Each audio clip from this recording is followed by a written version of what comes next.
राजा ने कहीं से सुन लिया, मंत्री को बोला, मंत्री ये बैंगन बहुत अच्छी चीज है कि नहीं? एक व्यक्ति बोला, कल तो मैंने मछली को पेड़ पे चढ़ा हुआ देखा। ऊंट का विवाह चल रहा था और वहां ऊंट के विवाह में बहुत सारे गधे आ गए और गधों ने गाना गाना शुरू कर दिया। एक हिंदू था, उसका नाम था छेदी सिंह, और छेदी सिंह ने इस्लाम धारण कर लिया। अरे दुनिया उम्मीद पर नहीं टिकी हुई है, दुनिया पुरुषार्थ पर और कर्म पर टिकी हुई है, ये वेदों का सिद्धांत है। धर्म की रक्षा यदि नहीं करेंगे तो मिट्टी में मिल जाएंगे। अब बहुत बड़ा प्रश्न है ये कि धर्म की रक्षा कैसे हो, क्योंकि इस पे तो हजारों वर्षों से चर्चा चली आ रही है कि धर्म की रक्षा करने के लिए पहले धर्म को जानना पड़ेगा। वेद स्मृति और सदाचार स्वस्य च प्रिय आत्मनः एतत् चतुर्विधम प्राहु साक्षात धर्मस्य लक्षणम। मैं ऐसे 5 दोषों को आज बताकर जाऊंगा जो महर्षि दयानंद सरस्वती ने अपने जीवन काल में देखे आर्यों में, हिंदुओं में, और उन्होंने कहा यदि ये 5 निकल गए तो आर्य और हिंदू अपने धर्म की रक्षा कर ले जाएंगे, अन्यथा धर्म की रक्षा तो छोड़िए, अभी महात्मा जी ने कहा ना, स्वयं की रक्षा भी नहीं हो पाएगी। पहला दोष जो आर्य और हिंदुओं में है, क्या वो है चापलूसी का दोष। इस चापलूसी के दोष ने निश्चित रूप से आर्यों में बहुत हानि की है। महर्षि दयानंद सरस्वती जी महाराज भी कहते थे ना, एक कहानी सुनाते थे। एक राजा था और राजा का एक मंत्री, वही राजा ने कहीं से सुन लिया, मंत्री को बोला, मंत्री ये बैंगन बहुत अच्छी चीज है कि नहीं?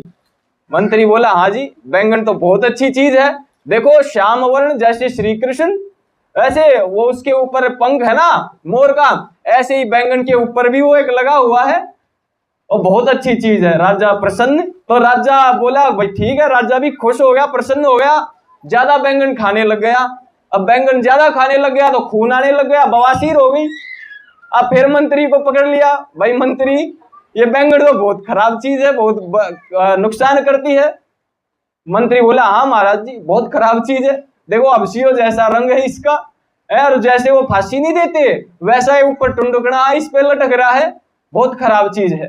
तो इससे पता चलता है कि चापलूस व्यक्ति जो संसार में होते हैं, ये अपनी कब्र तो खोदते ही खोदते हैं, दूसरों की भी हानि करते हैं। एक व्यक्ति बोला, कल तो मैंने मछली को पेड़ पे चढ़ा हुआ देखा। अब दूसरा व्यक्ति उससे छोटा था, उससे कुछ काम निकलवाना था, बोला, हाँ जी बिल्कुल आप ठीक कह रहे हो, एक दिन मैंने भी देखा था। ये जो भूत प्रेत चलते हैं ना, ये सब ये जितने पाखंड और ढोंग है, ये इन छोटी छोटी त्रुटियां जो समाज में है इनके कारण होते हैं। महर्षि जी ने इन कमियों को पहचान लिया था, न केवल वेद की शिक्षा दी, समाज में जो सामान्य शिक्षाएं होती हैं, जिन शिक्षाओं के कारण बड़ी हानि हो रही थी देश की, उन पर बड़ा बल दिया और उन पर बड़े बड़े व्याख्यान दिया करते थे और बड़ी कहानियां सुना करके समाज को सरलता से सिद्धांत पकड़वाया करते थे।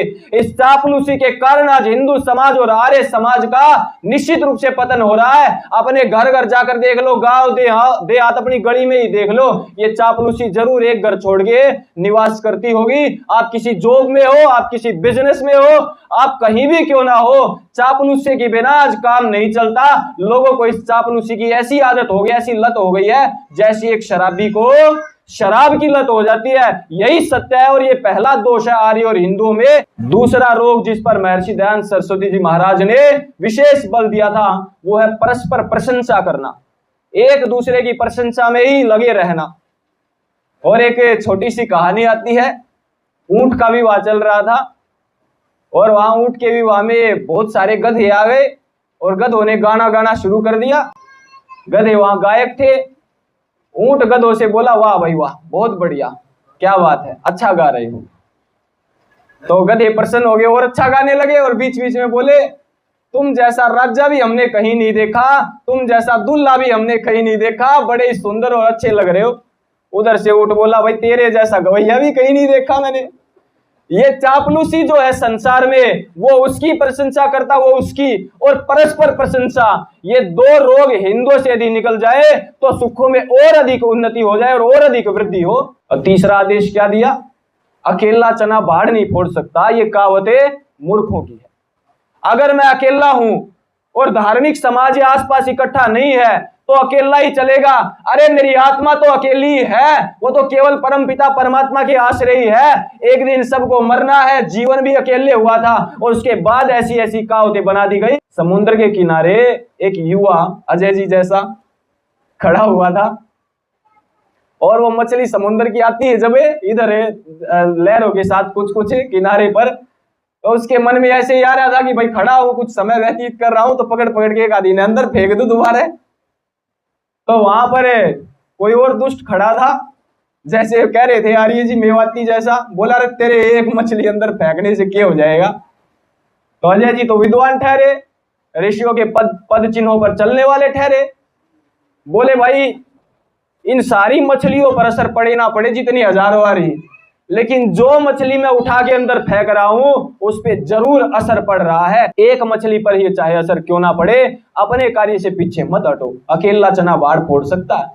एक व्यक्ति ना जाने किस युवा को ऐसी मार्ग दिखा जाए, वो युवा लाखों करोड़ों को आगे बढ़ा जाए और वेद धर्म का प्रचार कर जाए, किसी को नहीं पता कि भले ही आप अकेले हो, भले ही सारा संसार आपका साथ छोड़ जाए, लेकिन आपको सत्य का साथ नहीं छोड़ना है। और ये सत्य का साथ छोड़ना और अकेले से घबराना, ये आर्यों में और हिंदुओं में तीसरा दोष है। इस दोष के कारण आर्यों की हानि हो रही है, आर्यों का पतन हो रहा है। फिर महर्षि जी आगे दूसरे स्थान पर कहते हैं भाई और क्या दोष है, बोला उम्मीद करते दूसरों से, उससे उम्मीद, उससे उम्मीदों की दुनिया बनी हुई है, आशाओं की दुनिया है, दूसरों से अपेक्षा करते हैं हमें, और ये अपेक्षा हमें सताती दुख देती है। ये तो योग शास्त्र में भी हमने पढ़ा है, और ये सामान्य शब्दों में इसीलिए महर्षि जी पढ़ाते थे। और कुछ लोग तो कहते हैं उम्मीद पर दुनिया टिकी हुई है, उम्मीद पर दुनिया टिकी हुई। अरे दुनिया उम्मीद पर नहीं टिकी हुई है, दुनिया पुरुषार्थ पर और कर्म पर टिकी हुई है, ये वेदों का सिद्धांत है।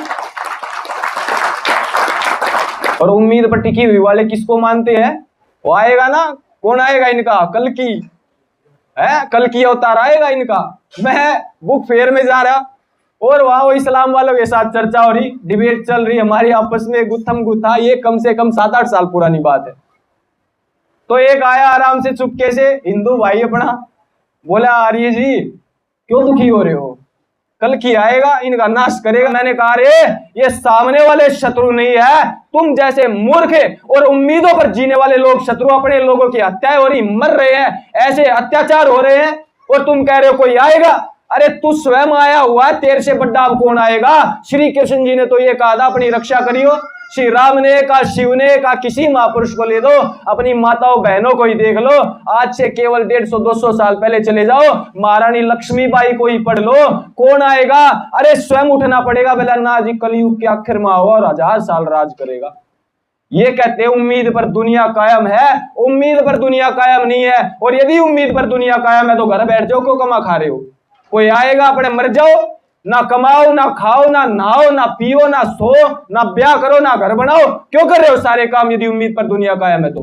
किसने कहा करने के लिए, ये तो इतने मूर्ख है, बोला ना वो तो करेंगे, और वहां पूरा धर्म का आचरण करेंगे, और मंदिर में जाकर फिर कहेंगे कलयुग आएगा, और 1 घंटा नहीं बजाएंगे और कहें जय श्री राम, और चलो अपने घर। उम्मीद पर दुनिया कायम है, छोड़ देनी बात, और मैं अकेला कुछ नहीं कर सकता, ये भी छोड़ दियो, चापलूसी छोड़ दियो, परस्पर प्रशंसा छोड़ दियो।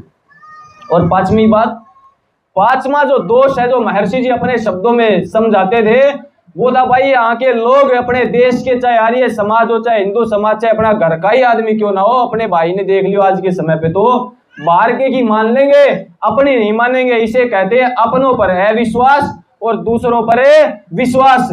ये आर्यों में जब से आया ये दोष है, तब से ही नाश होना प्रारंभ हुआ आर्यों का। नहीं, ये दोष महर्षि जी ने पहचान लिया था आर्यों का, और ये दोष जब तक आर्यों में है तब तक आर्यों को सुख प्राप्त नहीं हो सकता। और सुख के लिए हमें जीते, और जिसके पास सुख नहीं होता ना, उसके पास चिड़िया भी नहीं आती। देखा कभी वो नीदरलैंड में 5G चालू कर दिया, अब वहां मेरे पक्षी मरने लगे, तो वहां दुख मिलने लग गया ना पक्षियां ने, पक्षी भाग गए, जितने बाकी बचे हुए थे भाग गए।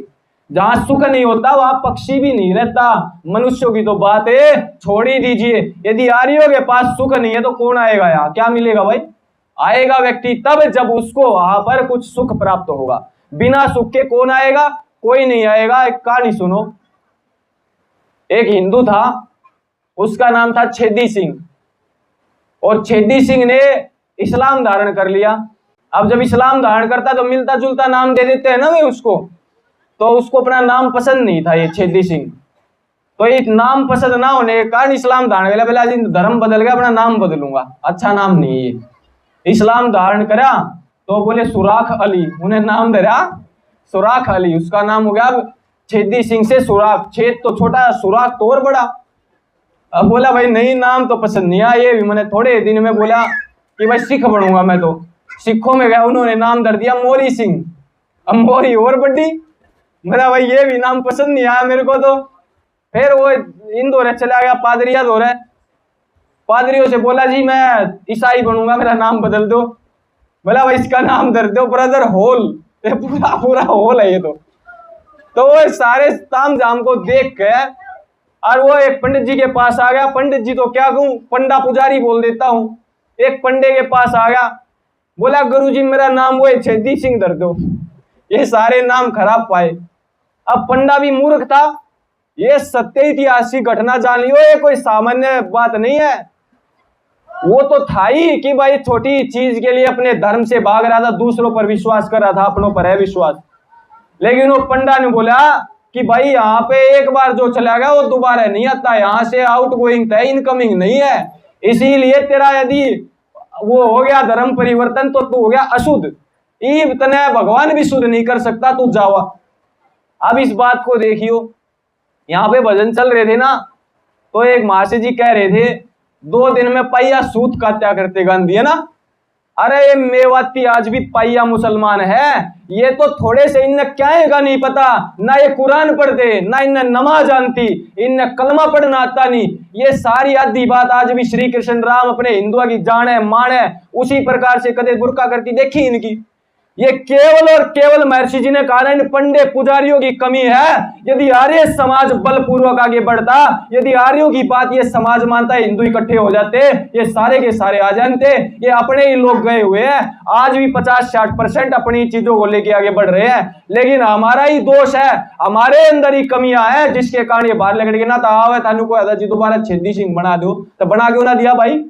तेरा कौन सा घर का लग गया, तेरा घर का धर्म है, अब तू नाट जाएगा उन्हें ना, कोई नहीं, उसकी इच्छा है, वो धर्म का पालन करना चाहता है। काल को शराब पिया कह दे मैं तो महर्षि दयानंद का प्रचार करूंगा, तो अरे वो पहले शराब पियोगी, आज उसका कर्म देखो, उसका फल उसको मिलेगा, उसका दंड जो परमात्मा की व्यवस्था में हो जाएगा उसका मिलेगा। और वो भी कोई ऐसा दोष छोड़ी है जिसको क्षमा ना किया जाए। कोई कतलेआम मचा के थोड़ी आगे कह रहा था हिंदू बनूंगा। इसीलिए हमारे ही लोगों का दोष है जो अपने लोगों को काटा जा रहा है। आज भी जाति के नाम पर लोगों को, समाजों को काटा जा रहा है। नहीं तो जाके देख लो, कोई कह रहा है ये जाट नहीं लड़ रहे, कोई कह रहा है गुज्जर नहीं लड़ रहे, कोई कह रहा है ये फलाने राजपूत नहीं लड़ रहे।